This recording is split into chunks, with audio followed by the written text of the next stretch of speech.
এই যুবক, ক্ষমতা থাকলে বিবাহ করো। ইমাম নববী 4টে ব্যাখ্যা দিয়েছেন। 1, যৌবনের ক্ষমতা। 2, আর্থিক সচ্ছলতা। 3, তোমার বাড়ি থাকতে হবে প্রশস্ত। 4, তোমার আঙুল যেদিকে ঘুরবে তোমার বউ সেদিকে ঘুরবে। এই 4টি ক্ষমতা, মানে পয়সার সচ্ছলতা যদি থাকে তুমি বিবাহ করো। ইমাম নববী এর ব্যাখ্যাতে একটা ব্যাখ্যা করেছেন যে আর্থিক সচ্ছলতা ভালো হলে বিবাহ করো।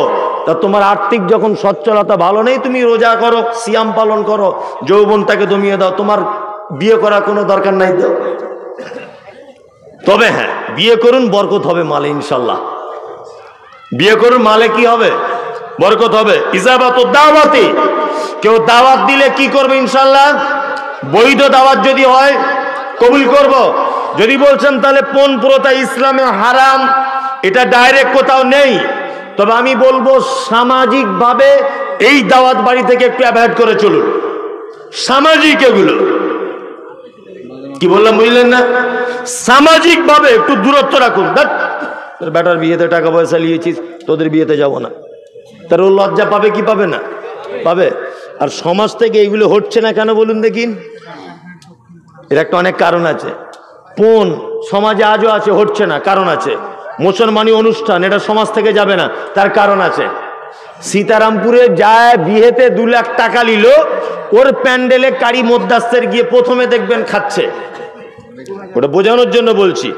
ওই লোকটাকে যখন আমি বলতে যাচ্ছি, ভাই তুমি যে বেটার বিয়েতে টাকা নিলে এটা তো হারাম নিলে, ও তখন বলবে তুমি কোথাকার ফতোয়াবাজ মৌলভী সাহেব, কারি মদ্দাস্তের মতো বক্তা খেয়ে গেল, তোমার মতো লোক কি ফতোয়া দিছে?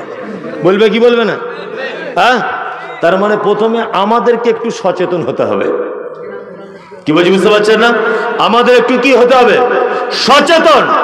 তাসমিতুল আতাশে, হাঁচি হলে কি বলতে হয়? আলহামদুলিল্লাহ। ওটা যে শুনবে। আর 5 নম্বর, জানাজার সলাত আদায় করবেন ইনশাআল্লাহ। 5টা ভালো কাজ বলে দিলাম। চলুন, এখানে মেয়ের আছে নাকি শ্রোতা?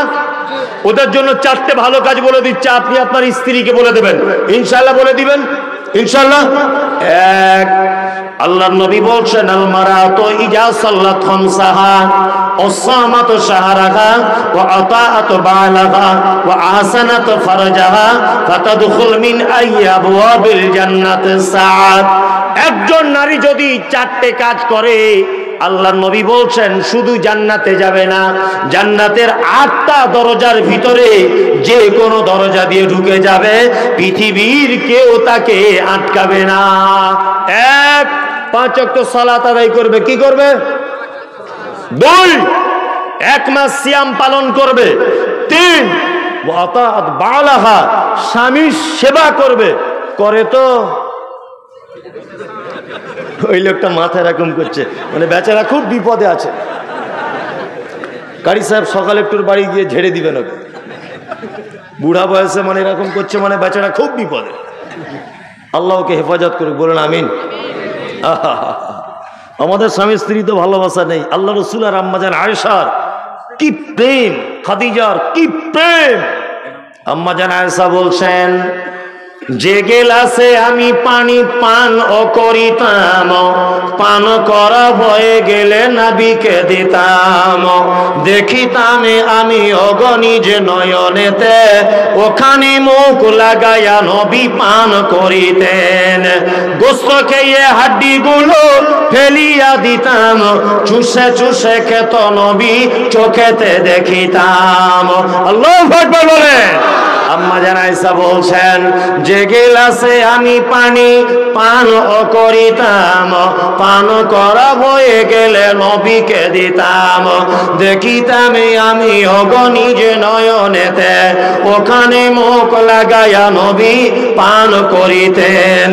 গোস্ত খেয়ে হাড্ডি গুলা ফেলিয়া দিতাম, চুষে চুষে খেত নবী চোখেতে দেখিতাম।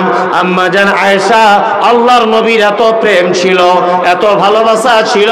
আম্মাজান আয়েশা বলছেন, আমি গিলাসে যে জায়গাটায় মুখ লাগিয়ে পানি পান করেছি, ওই জায়গাটায় মুখ লাগিয়ে নবীজিকে দেখেছি তিনি আবার চুষে চুষে পানি পান করে নিতেন।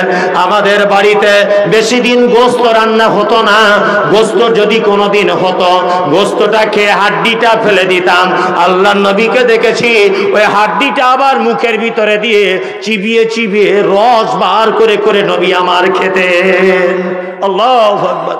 আপনার স্ত্রী আপনার আটু খায় তো হারাম কর, বিড়ি টানছে যা সারাদিন, ওর মুখে যা গন্ধ, ফেরেশতা পর্যন্ত পালাবে,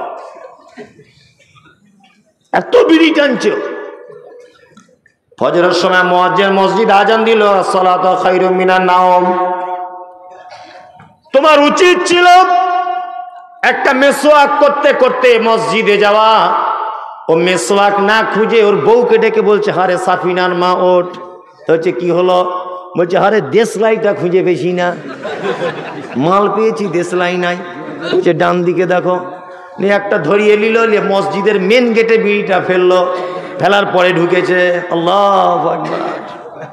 ছি ছি ছি ছি ছি। ও তো নিজের 12টা বাজালো আর 5টা মুসল্লির 12টা বাজালো। বাজালো কি বাজালো না? বাজালো। আল্লাহু আকবার। ওয়াহসানাতু ফারজাহা, নবীজি বলেছেন একজন নারী তার লজ্জাস্থানের হেফাজত করবে, পর্দা